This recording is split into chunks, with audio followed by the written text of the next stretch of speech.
Acompanhe comigo, por favor, a leitura. Portanto, agora nenhuma condenação há para os que estão em Cristo Jesus, que não andam segundo a carne, mas segundo o Espírito.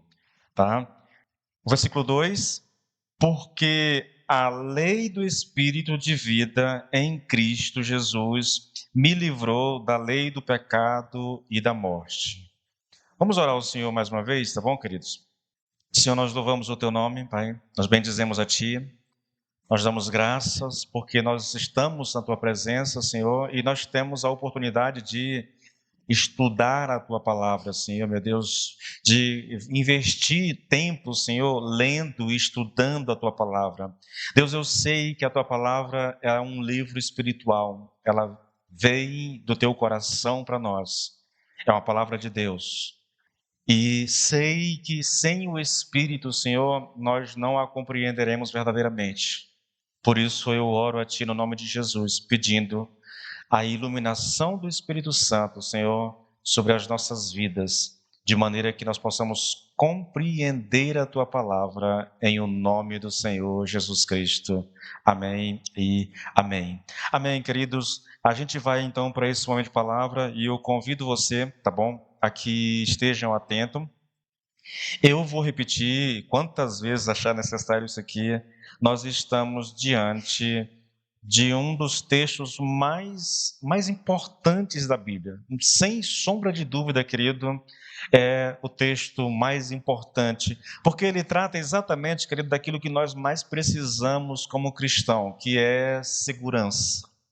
As pessoas vivem um verdadeiro drama na sua vida espiritual, porque elas vivem inseguras. É lógico, né? Em parte, a insegurança se dá pela vida que nós vivemos.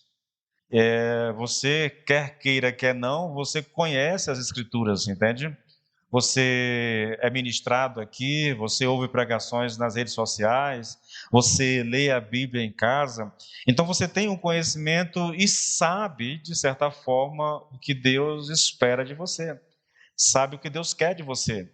Então, esse conhecimento que nós temos a respeito daquilo que Deus espera de nós, e comparado muitas vezes com a nossa realidade, com a nossa caminhada, isso nos leva, querido, a uma insegurança, a uma frustração, porque eu olho para a minha própria vida e não consigo perceber no meu andar com Deus as características de um cristão autêntico, de um cristão que conhece a Deus.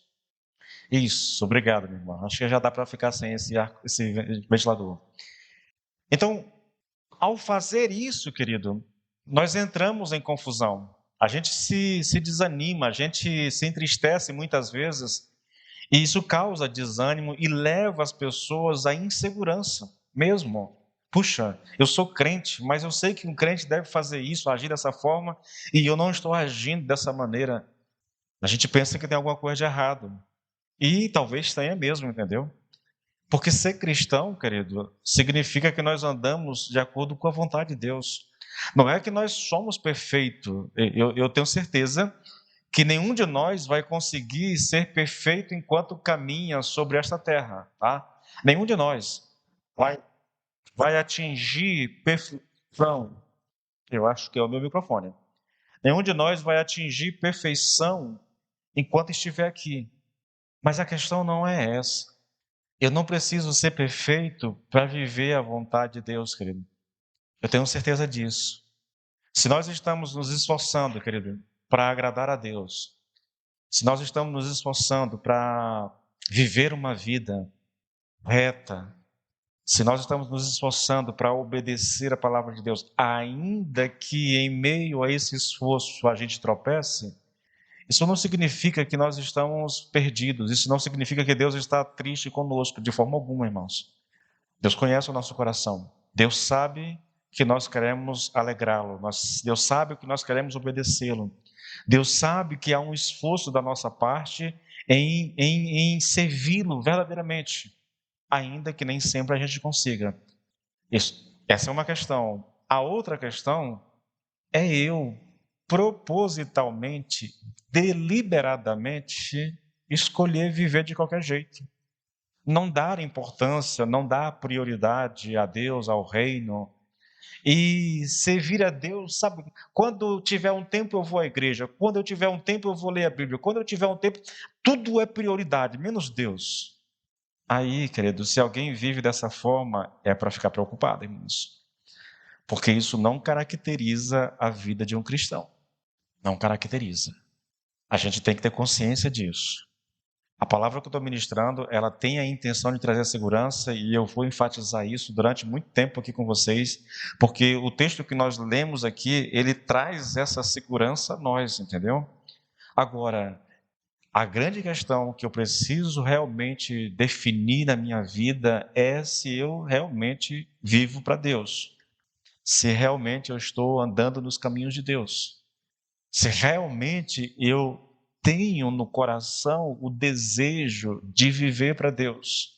Se Deus é importante, se Deus é prioridade na minha vida, isso ninguém pode fazer por você, querido. Nenhum de nós, nenhum pastor, nenhum líder, ninguém pode, nesse sentido, te ajudar.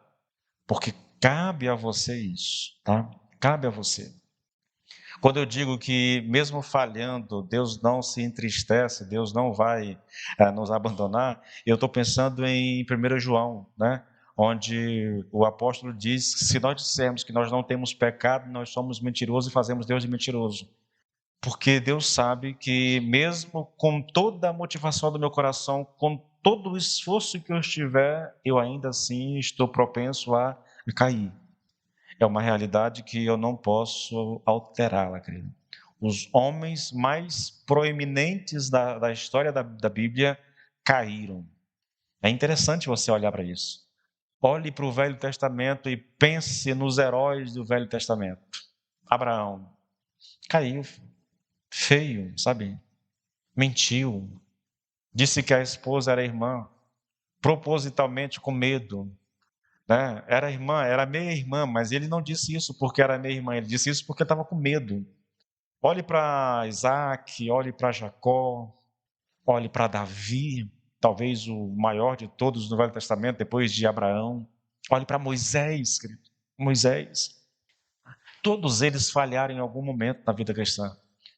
Lloyd Jones diz que o diabo derrotou todos os grandes heróis de Deus na Bíblia. Isso é verdade. Todos eles em algum momento falharam. Você pensa num homem como Paulo, por exemplo, e Pedro, né? Falharam miseravelmente na sua caminhada. Paulo era um homem de temperamento muito forte. Eu só lembro aqui da discussão de Paulo e Barnabé. A discussão foi tão grande que cada um seguiu uma direção, né, diferente. Homens falhos, homens que têm consciência do seu pecado, homens que têm consciência da sua fraqueza e que não se envergonham disso, querido, porque sabem que são homens e como homens são fracos. Essa deveria ser uma característica do cristão. Eu já disse a vocês e vou repetir 1 milhão de vezes. O crente orgulhoso é uma aberração. Não deveria existir. Porque o orgulho faz a gente pensar que aquela pessoa não tem consciência de quem ele é e da sua fraqueza. Não há fortes no reino de Deus, irmãos. Há pessoas que confiam no Senhor. Há pessoas que se agarram a Cristo e a sua obra, sabendo que aquilo é a única esperança que ele tem, porque se a salvação dependesse dele, ele jamais seria salvo. Vamos ler o texto mais uma vez? Portanto, agora nenhuma condenação há para os que estão em Cristo Jesus. Esse é o texto. Esta é a nossa posição, aquilo que nós temos defendido ferrenhamente. Não há condenação para quem está em Cristo Jesus. Se nós estamos em Cristo Jesus, nós estamos nele para sempre. Não há condenação, nem passada, nem presente, nem futura, irmãos, nem futura. Eu estou praticamente sintetizando 2 pregações inteiras com isso aqui. Não há. Essa é a verdade que Paulo expõe aqui no versículo 1 e que ele tratará dela durante todo o capítulo 8 de Romanos. A questão nossa é, nós conseguimos compreendê-la? E tendo compreendido essa verdade, será que nós conseguimos crer nela? Veja, Quando a gente pensa em fé, querido, a gente deveria pensar em fé de uma forma muito diferente. Muitas pessoas acham que fé é como que uma espécie de salto no escuro. E isso é engano, irmãos. Não é fé bíblica. A fé bíblica, eu gosto muito dos escritos antigos. Raramente eu leio um escritor atual, tá? Um ou outro, mas geralmente os livros que eu leio são livros antigos. Eu me identifico mais com eles. A visão teológica, a visão bíblica é mais semelhante à que eu tenho, então eu me identifico com eles. E esses homens definiam fé de uma forma que as pessoas pudessem compreender. Veja, algumas pessoas pensam assim: eu creio em Deus, não importa o que diga, eu creio em Deus. Bom, irmãos, isso é loucura, isso não é fé bíblica, tá? Isso não é fé bíblica. A fé bíblica, ela é caracterizada primeiro por conhecimento. Não há fé se não houver conhecimento. Entenda isso. É por isso que muitas pessoas não conseguem desfrutar de uma fé mais firme. Por quê? Porque elas desconhecem a palavra de Deus. Elas têm dificuldade de se expor à palavra de Deus, elas têm dificuldade de ler a Bíblia. E porque não leem a Bíblia, não tem fé. A fé vem por ouvir e ouvir a palavra, entendeu? Então, se eu não ouço a palavra, se eu não leio a palavra, eu não posso ter fé. O primeiro rudimento da fé, querido, é o conhecimento. Uma vez que eu conheço, veja, eu estou dizendo a vocês que não existe condenação para quem está em Cristo Jesus. Paulo está dizendo isso. Categoricamente, não há condenação para quem está em Cristo Jesus. Se eu estou em Cristo, nunca haverá condenação para mim. Porque eu estou em Cristo, eu estou seguro da minha salvação. Não é por causa de mim, não é por causa das minhas obras, por quem eu sou, pelo que eu faço. É pelo que Cristo fez. Porque Ele fez e eu estou nele, então não há condenação para mim. Esse é o conhecimento que nos é dado na palavra de Deus. O segundo rudimento da fé é a concordância. Eu aceito esse conhecimento, eu concordo com isso. Não, pastor, eu sei que está escrito, mas eu não concordo, eu acho que não é assim, a Bíblia diz em tal lugar isso e aquilo, então não creio que seja dessa forma. Bom, acabou a fé, irmãos. Não tem como eu ter fé, não tem como eu ter segurança se eu discordo daquilo que a Bíblia está dizendo. E veja, essa é a terceira mensagem que eu entrei especificamente no texto. É a quinta mensagem que eu prego, mas a terceira que eu estou entrando especificamente naquilo que Paulo diz, analisando praticamente palavra por palavra, mostrando a vocês, não só aqui no versículo 1 do capítulo 8, mas mostrando a vocês no capítulo 5, no capítulo 6, no capítulo 7, indo para outros textos, mostrando que essa verdade não é uma verdade isolada, não é um texto tirado do seu contexto, mas é uma verdade bíblica. Mas eu não creio assim, pastor. Aí eu não posso fazer nada, irmãos. Você então nunca terá segurança da sua salvação se você não crer dessa forma. Conhecimento, concordância. Eu posso ter o conhecimento e não concordar com ele. Mas se eu tenho o conhecimento e eu concordo com esse conhecimento, isso ainda não é fé bíblica. Ainda falta um rudimento, que é a confiança. É a confiança. Eu preciso conhecer, concordar e confiar.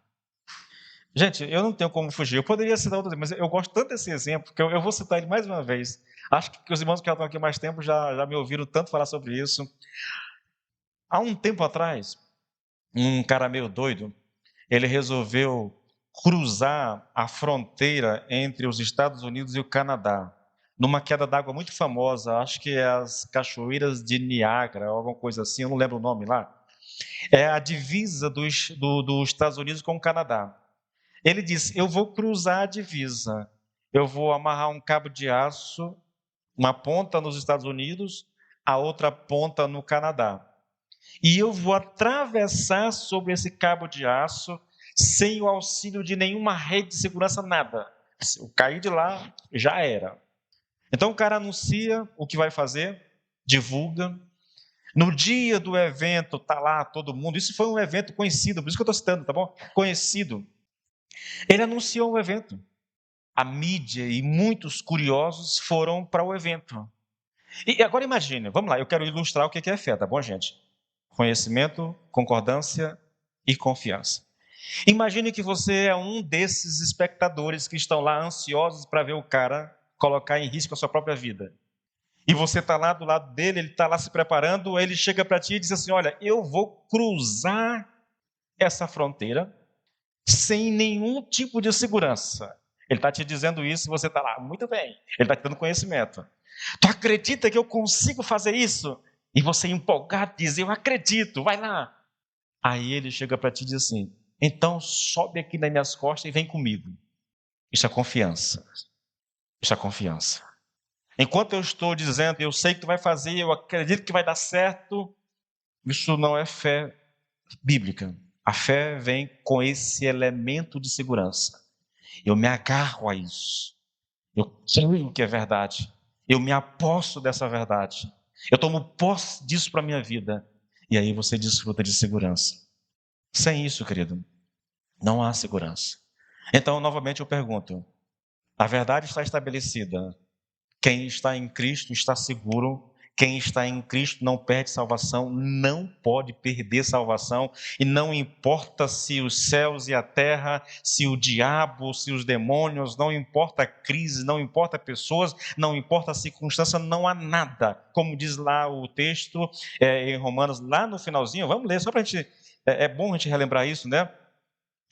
Porque eu estou bem certo de que nem a morte, nem a vida, nem os anjos, nem os principados, nem as potestades, nem o presente, nem o porvir, nem a altura, nem profundidade, nem alguma outra criatura nos poderá separar do amor de Deus que está em Cristo Jesus. Porque eu estou em Cristo, nada, absolutamente nada pode me separar do seu amor.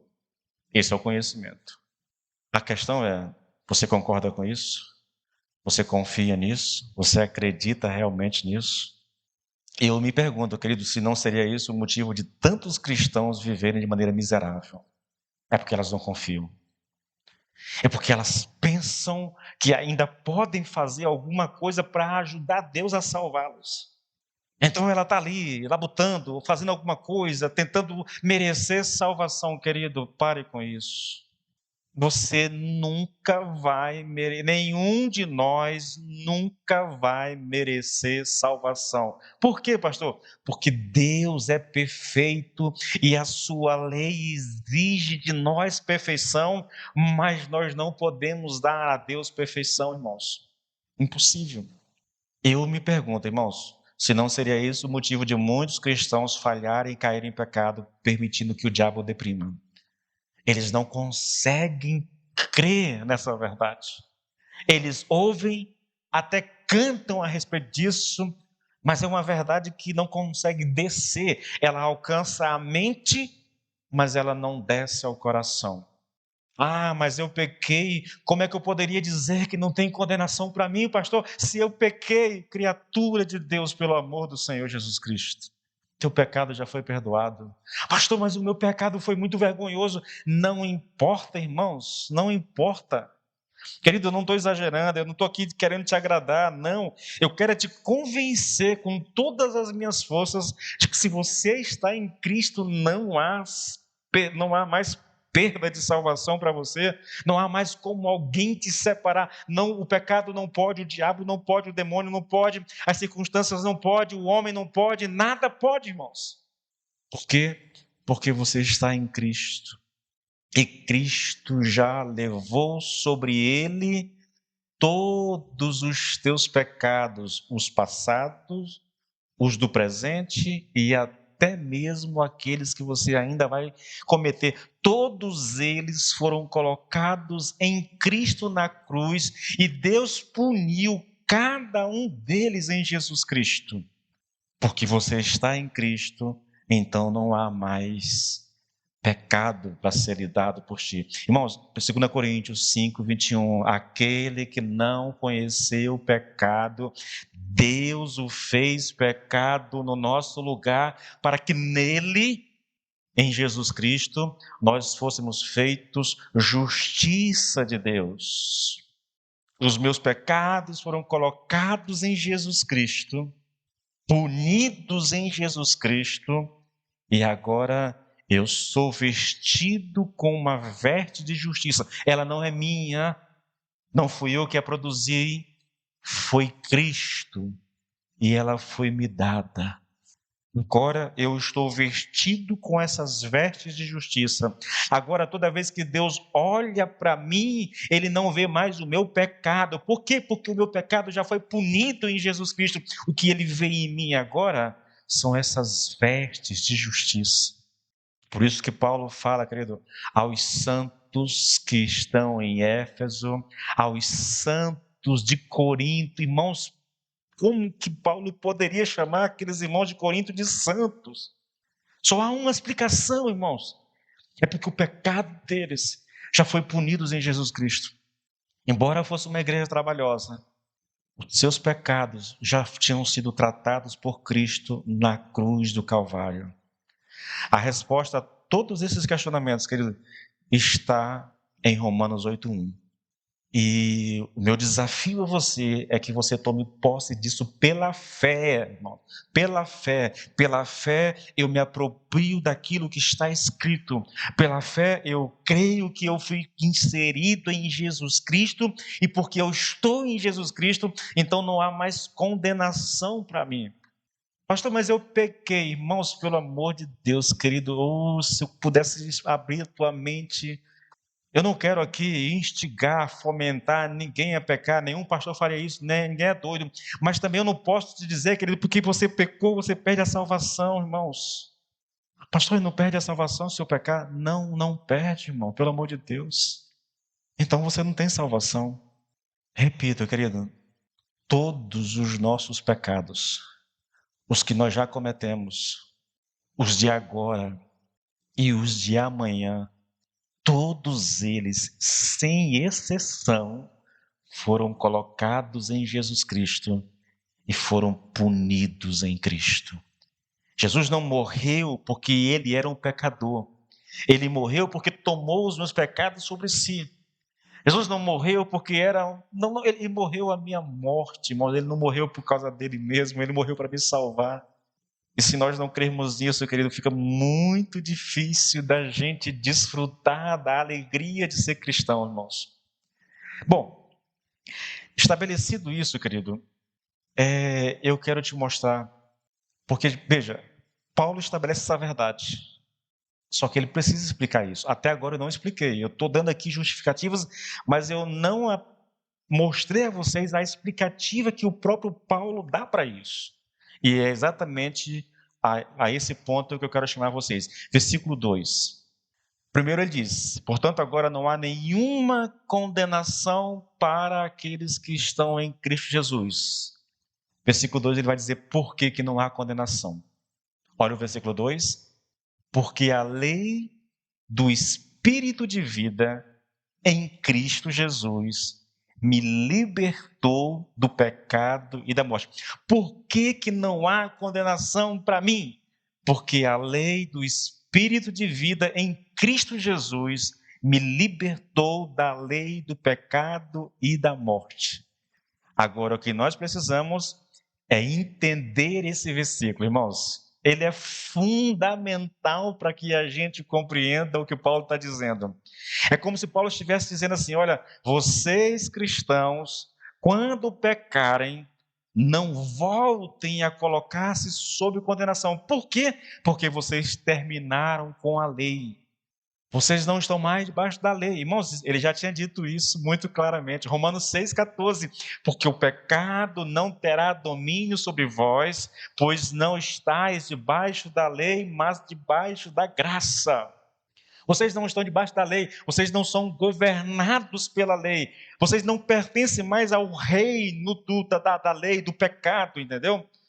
Agora vocês pertencem ao reino da graça. Irmãos, a imagem mais prática na Bíblia para ilustrar essa verdade aqui que nós estamos colocando está lá em Colossenses. Eu não sei aqui o versículo, mas Colossenses diz que Deus nos arrancou, nos tirou do império das trevas, o reino do pecado. Ele nos tirou de lá e nos transportou para o reino da graça, para o reino de Deus.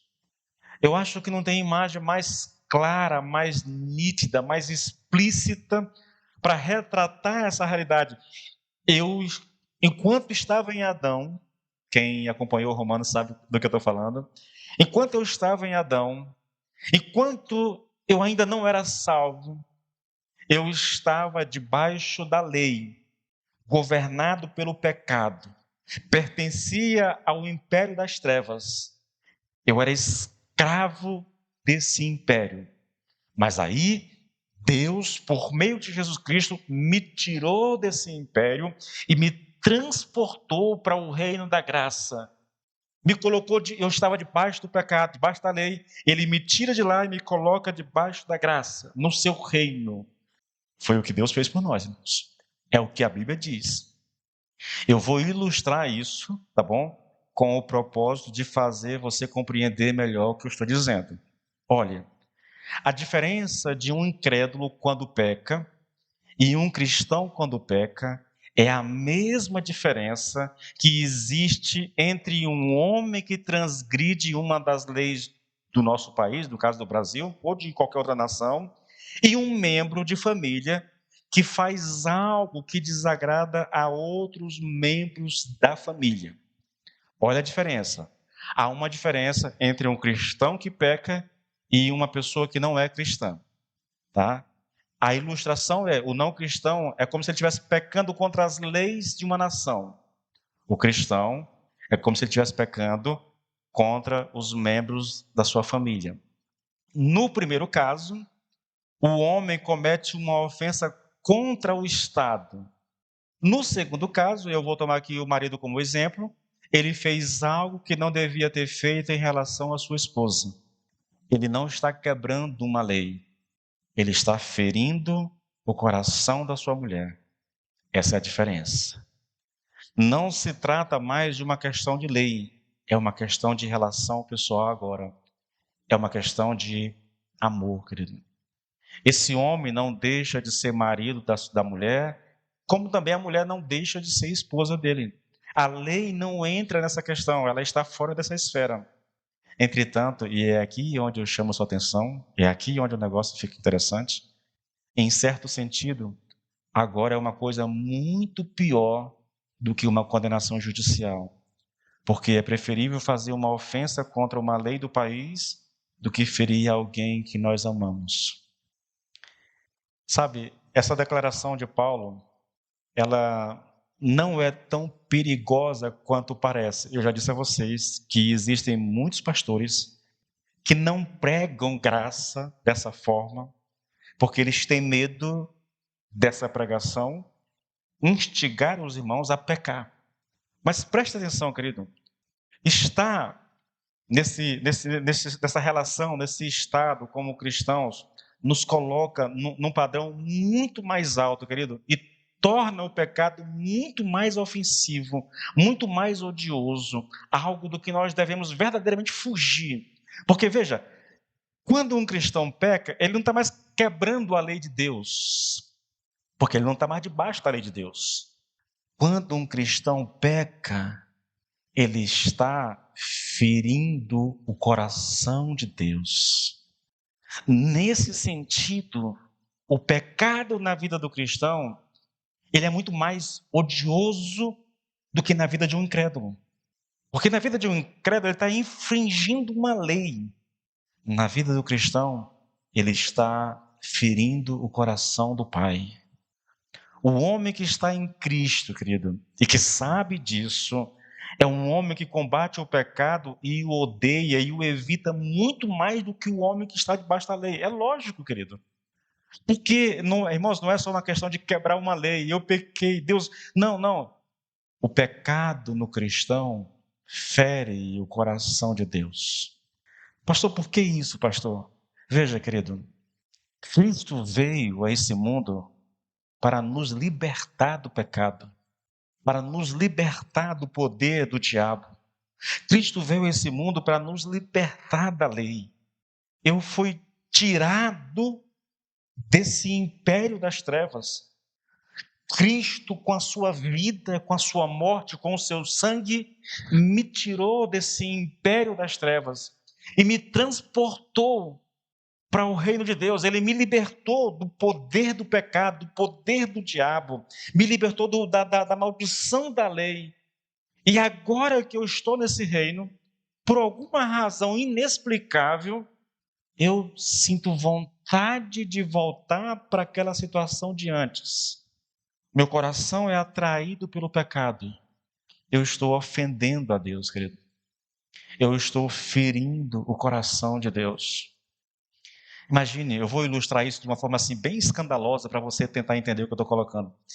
Imagine você, que você está andando na rua, sei lá, e lá por Imperatriz você encontra uma criança jogada na rua lá, abandonada, e você se compadece daquela criança, e você pega ela, leva para casa, cuida da criança, sabe? Trata dela, dá roupa, dá comida, coloca numa escola. E aquela criança, quando ela atinge ali uma certa idade, que ela tem uma certa consciência, ela vai e rouba tudo que você tem e foge. Você consegue imaginar? Eu não consigo achar uma imagem perfeita para isso, mas é mais ou menos isso. Cristo nos libertou. Para nos libertar, ele teve que sacrificar a sua própria vida, se oferecer em sacrifício naquela cruz. Então ele vai para a cruz, ele se oferece voluntariamente, ele morre, ele é escarnecido, ele é zombado, ele é cuspido no rosto, as pessoas estão zombando dele, as pessoas estão ridicularizando ele sofre uma violência indescritível, querido, nesse processo de prisão e crucificação, entende? Então ele fez tudo o que podia fazer, ele deu a sua própria vida para te salvar. Ele foi lá e te libertou do império das trevas, te tirou do império das trevas e te colocou no reino de Deus. Agora você está em paz, agora você está em segurança, agora você desfruta de comunhão com Deus, agora você tem intimidade com Deus, agora você tem a oportunidade de viver as bênçãos do Senhor na sua vida, mas por alguma razão que nós não conseguimos justificar, o meu coração é atraído de volta para o império das trevas, para a situação que eu vivia antes. Não é chocante isso na nossa vida? Não soa estranho? Se eu conheço a Deus, querido, se eu sei o que Deus fez por mim, eu vou me esforçar. Como eu disse lá no começo, eu vou me esforçar. Eu vou me dedicar a viver uma vida agradável a Deus. Eu vou procurar saber o que agrada a Deus na sua palavra e eu vou fazer um esforço monumental para tentar viver isso, porque eu sei que fazendo isso eu estou agradando ao meu Deus. Isso é um cristão, irmãos. Ele vai falhar com toda certeza, mas há no coração dele um desejo sincero, profundo de servir a Deus. Isso sim agrada a Deus, querido.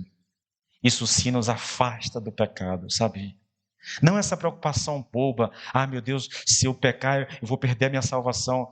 Isso é tão simples, irmãos, adotando essa linguagem, adotando essa teologia de que quando você peca, você perde a salvação. Bom, eu perdi a salvação, mas eu sei que se eu for lá na igreja e me reconciliar, eu tenho ela de volta. Então eu estou livre, né? Eu deu vontade de pecar, de me lambuzar no pecado, eu vou lá, meto a cara, meto o pé na jaca mesmo, me lambuzo, depois eu vou lá na igreja e digo, eu estou arrependido, eu quero aceitar Cristo de novo. Irmãos, isso não é cristianismo, meu querido. Você me perdoe, mas isso não é cristianismo. Vamos ler o texto mais uma vez? Portanto, agora não há nenhuma condenação para os que estão em Cristo Jesus, porque a lei do Espírito da vida em Cristo Jesus te livrou da lei do pecado e da morte.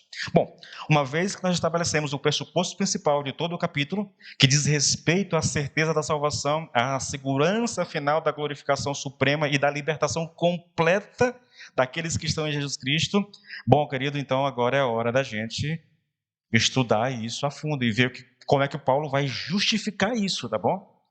Nós, quando começamos esse estudo, nós fizemos uma divisão do capítulo. E de acordo com aquela divisão que nós fizemos lá, os versículos 2 a 4, eles estabelecem a primeira argumentação do porquê não há condenação para aqueles que estão em Cristo. É isso que nós vamos ver hoje, tá bom? Bom, Eu quero começar, querido, chamando a sua atenção para a conexão que existe entre o versículo 1 e 2. A palavra por que faz isso? Portanto, não há nenhuma condenação para aqueles que estão em Cristo Jesus. Por quê? O porquê liga. Porque a lei do Espírito da vida em Cristo Jesus me libertou da lei da morte e do pecado da morte. O porquê faz essa conexão. Agora escute, eu vou citar Lloyd Jones e ele diz uma coisa interessante. Ele diz que muitas interpretações errôneas deste capítulo resultam do fato de que os intérpretes ignoram a palavra porquê.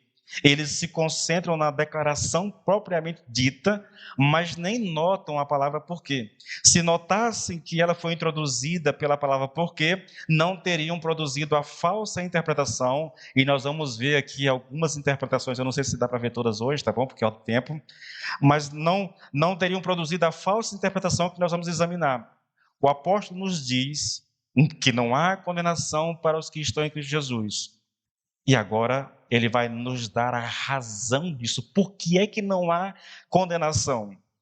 E aí, querido, ele cita o versículo 2, tá? Escute. Compete ao versículo 2 nos ajudar a entender o versículo 1. Seja o que for que nós façamos com o versículo 2, deverá ser feito em termos de uma exposição e explicação do que ele disse no versículo 1. Nós não podemos perder de vista. O grande perigo que eu vejo, querido, em relação a essa questão, é que as pessoas elas estão tirando o texto do contexto.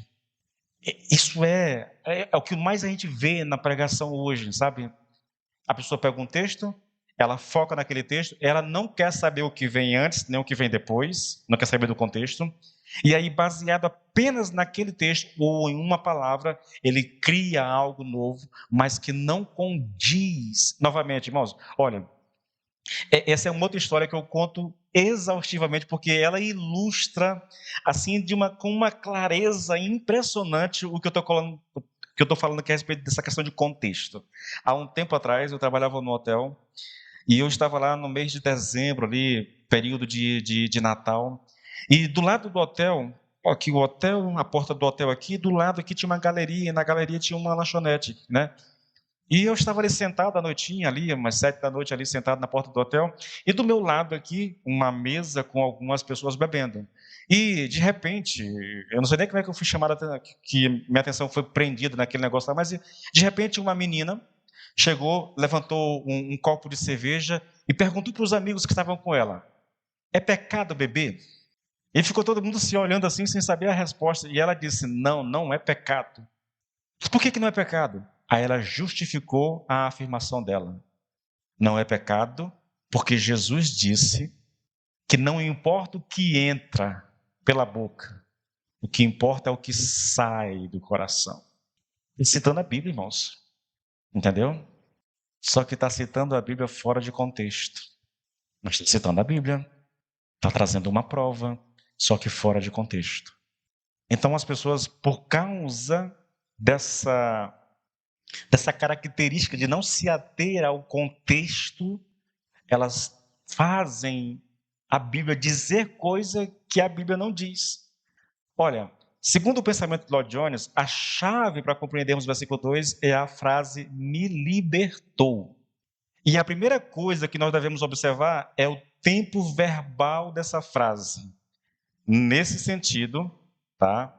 Olhando para essa questão do tempo verbal, as nossas traduções em português, elas estão muito boas, sabe? Porque praticamente todas elas traduziram corretamente o tempo verbal.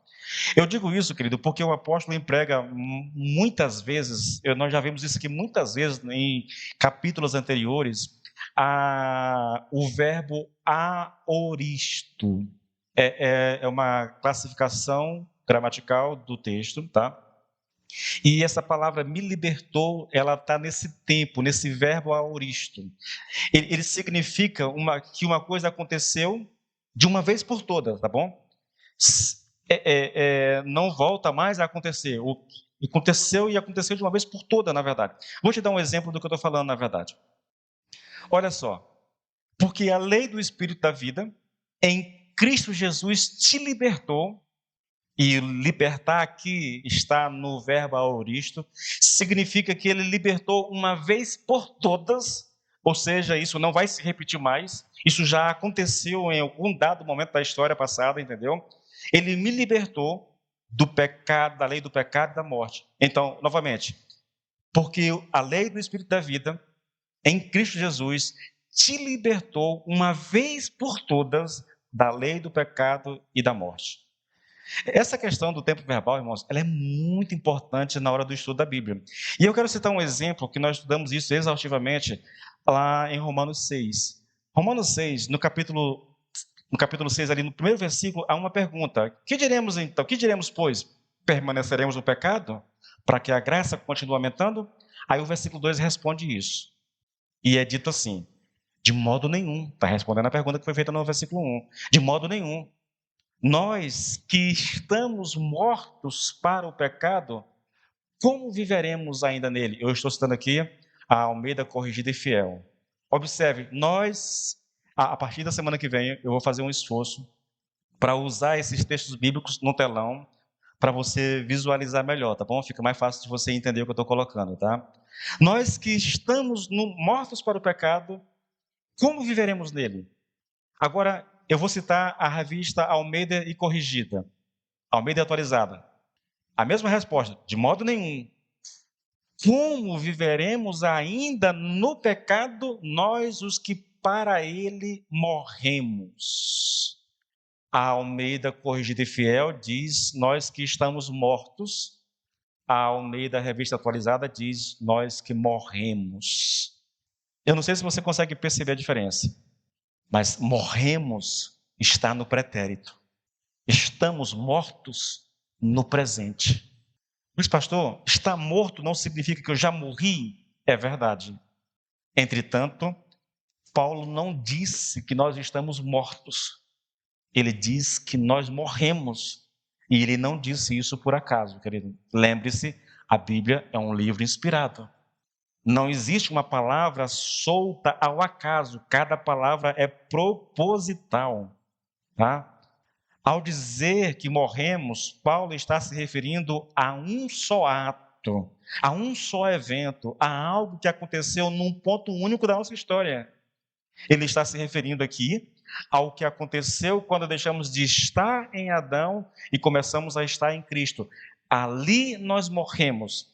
No capítulo 5, Paulo diz, ele faz lá um paralelo entre estar em Adão e estar em Cristo. Eu não vou citar o texto aqui porque é longo, na verdade, mas do versículo 12 até o versículo 19, Paulo está falando disso, né? Estar em Adão, estar em Cristo. Ele classifica ali a humanidade em duas categorias: aqueles que estão em Adão, aqueles que estão em Cristo. Então, toda pessoa, todo ser humano que vem a esse mundo, ele está em Adão. Mas aí, se ele é cristão, em algum momento da sua história, ele deixou de estar em Adão e passou a estar em Cristo. Você percebe isso? Veja, querido, eu estou usando termos diferentes, mas eu estou citando ainda Colossenses. Colossenses. Império das trevas, império da graça.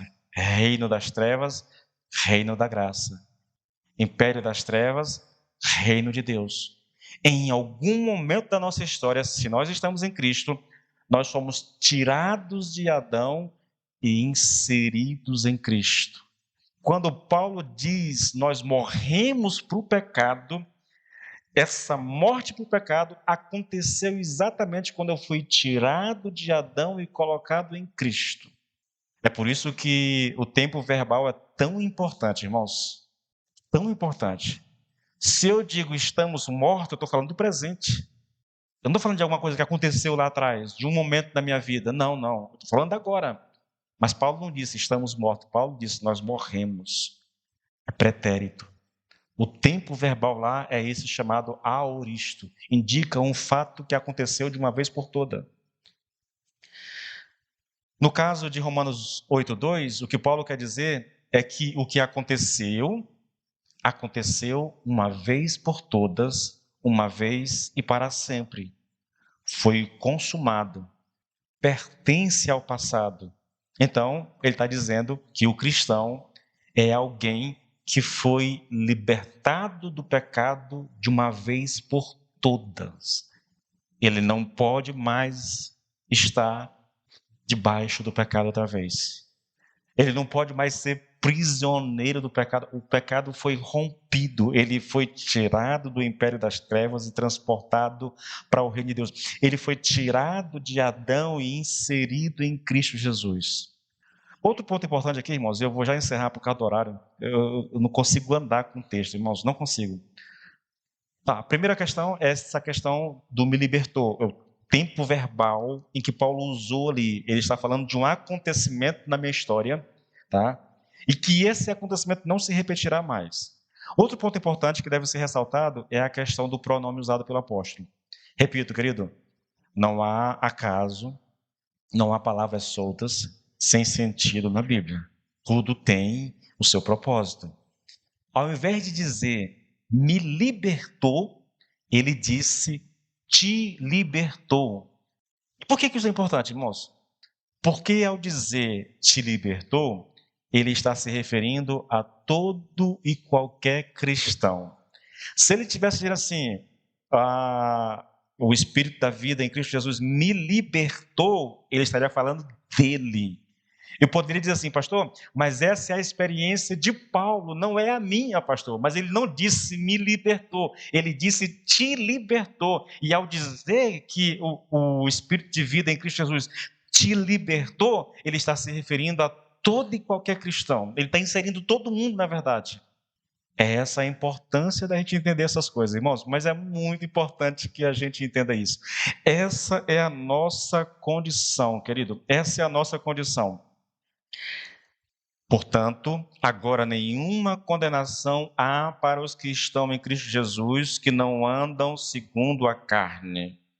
Ah, não, essa tradução aqui não.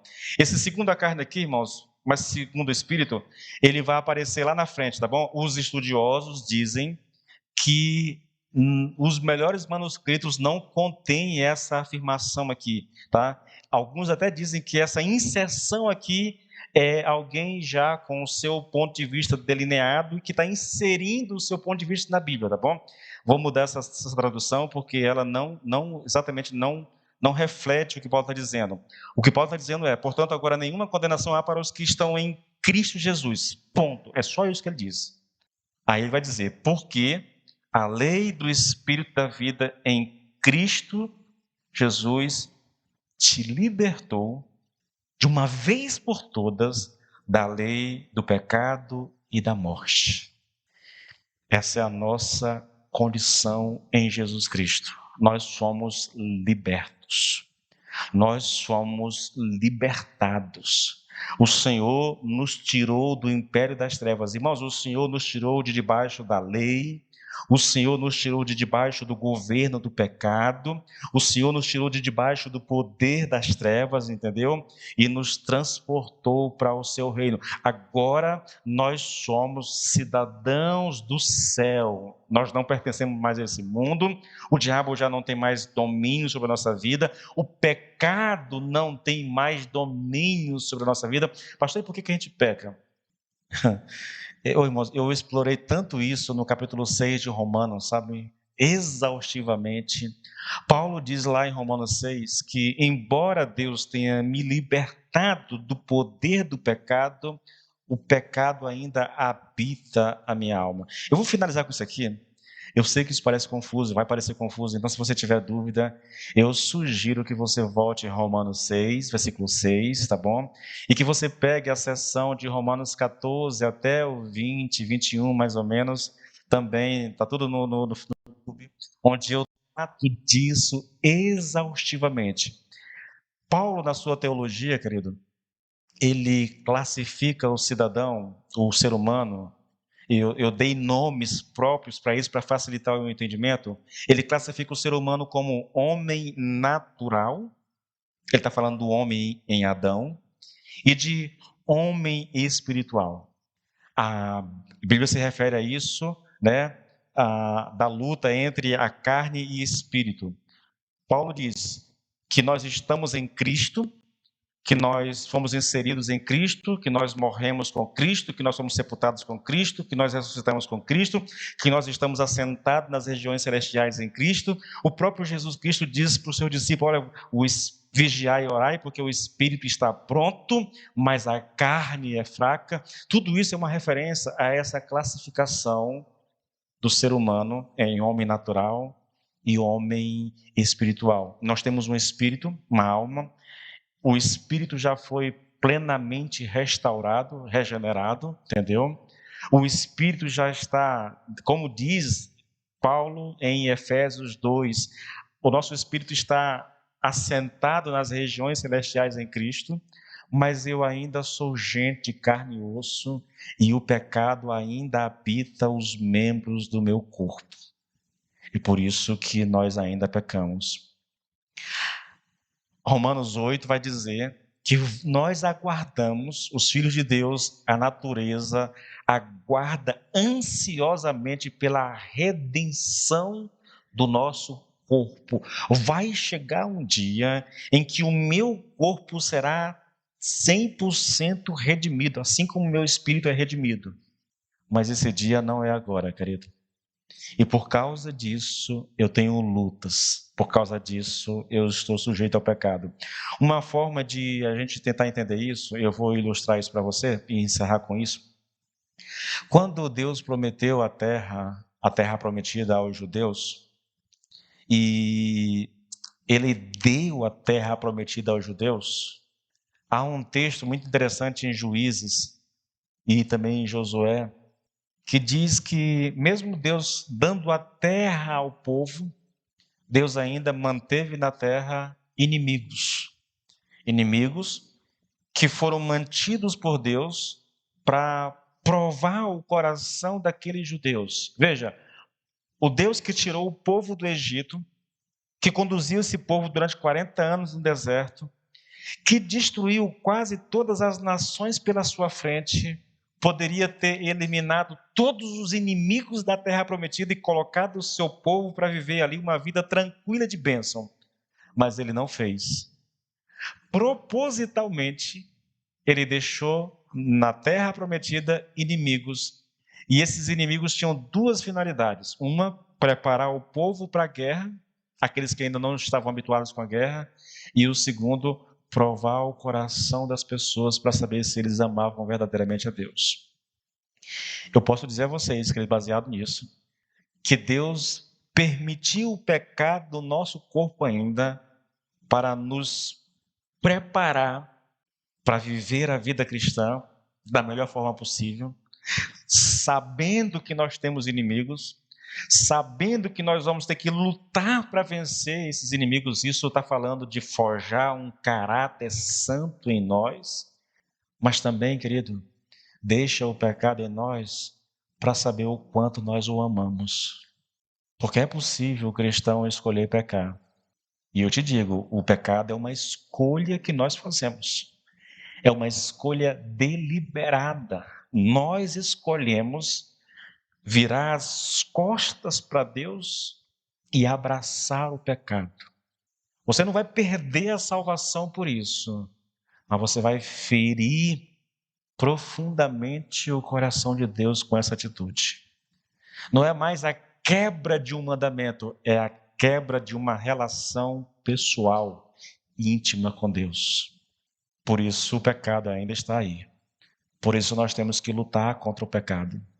Por isso nós devemos nos esforçar, querido, a cada dia para servir melhor a Deus, agradar a Deus, conhecer a vontade de Deus para a nossa vida e nos esforçar, irmãos, continuamente, com todo o nosso ser, para viver uma vida agradável a Deus.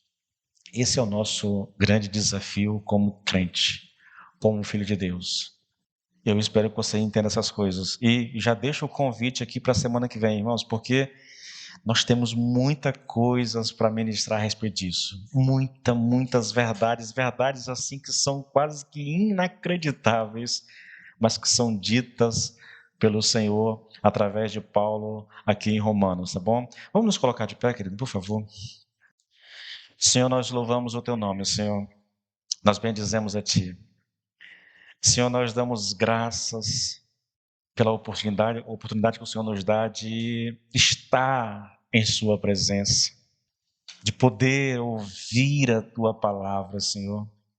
Senhor, eu peço a Ti, Pai, eu sei que é uma verdade tão gloriosa, tão poderosa, tão tremenda, Senhor, que muitos de nós têm dificuldade de acreditar que a nossa situação, que a nossa condição diante do Senhor é de alguém que foi plenamente restaurado, Senhor, de alguém que está plenamente seguro, não por causa de nós, por causa do nosso esforço, da nossa fé, sei lá, por causa das nossas atitudes, mas por causa do sacrifício do Senhor Jesus Cristo na cruz do Calvário. Foi Ele, Senhor, que levou sobre si os nossos pecados. É dele a justiça que nós temos hoje. E é por causa dessa justiça que nós somos aceitos por Ti, Senhor. E por causa dessa justiça que nós temos o nosso nome escrito no livro da vida. Não depende de nós, de esforço, de sacrifício. Não depende, Senhor, de nada em nós. Depende unicamente daquilo que Jesus fez por nós na cruz. Deus, nós te louvamos, bendizemos, damos graças ao Senhor pela tua palavra, por essa verdade tão tremenda, em o nome do Senhor Jesus Cristo. Amém e amém.